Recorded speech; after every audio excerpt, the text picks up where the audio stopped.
The Silk Road, A Journey Through Time Part 5. Empires, Innovation, and the Flow of Ideas. The rise and fall of empires shaped the Silk Road like tides shaping a shoreline. The Sassanian Empire of Persia, ruling from 224 to 651 CE, controlled crucial central sections of the trade routes and grew wealthy from taxing the caravans that passed through their territory. The Sassanians understood that facilitating trade was more profitable than obstructing it, and they invested heavily in infrastructure, building roads, bridges, and caravanserais. They also standardized weights and measures across their empire, making commerce more efficient. Sassanian silver coins, renowned for their purity and consistent weight, became the preferred currency for long-distance trade. Even after the empire fell to Arab conquest, Sassanian coins continued circulating for decades.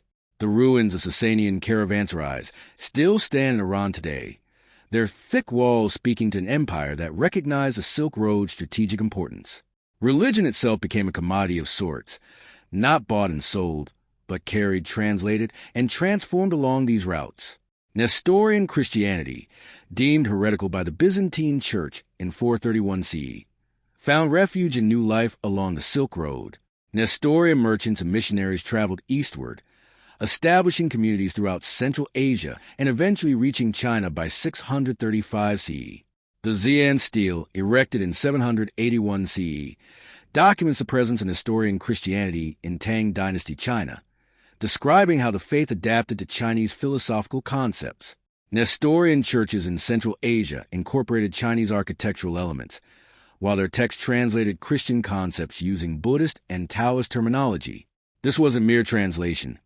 It was profound culture negotiation, creating something genuinely new that belonged to the unique space of exchange the Silk Road created. The technology of printing traveled westward from China in stages, transforming the world as it went. While the Chinese had been using woodblock printing since the 7th century CE, this technology spread slowly westward. By the 11th century, the Uyghurs of Central Asia had adopted woodblock printing for their own texts.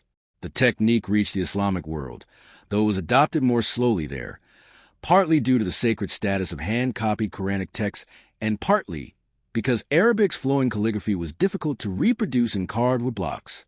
When printing finally reached Europe in the 15th century with Gutenberg's movable type press, it triggered an information revolution.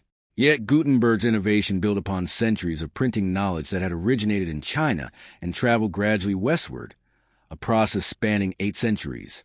Porcelain became China's other great secret export, rivaling silk in its mystique and value.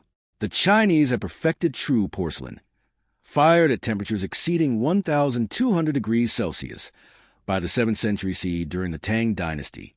The exact composition and firing techniques remained mysterious to foreign buyers, who marveled at the material's delicate strength and luminous beauty. Islamic potters attempted to replicate it for centuries, developing beautiful ceramics but never quite achieving true porcelain. Persian and Arab merchants transported Chinese porcelain westward, where European nobility treasured individual pieces as status symbols, often mounting them in gold and silver settings. Some pieces were believed to have magical properties, that they would shatter if poisoned food was placed in them. The Silk Road witnessed remarkable feats of linguistic achievement that made trade possible across language barriers. The Sogdian merchants developed what might be called the first true international business language. Sogdian became so dominant in Silk Road commerce that Chinese, Persian, and Turkic merchants learned it specifically for trade purposes.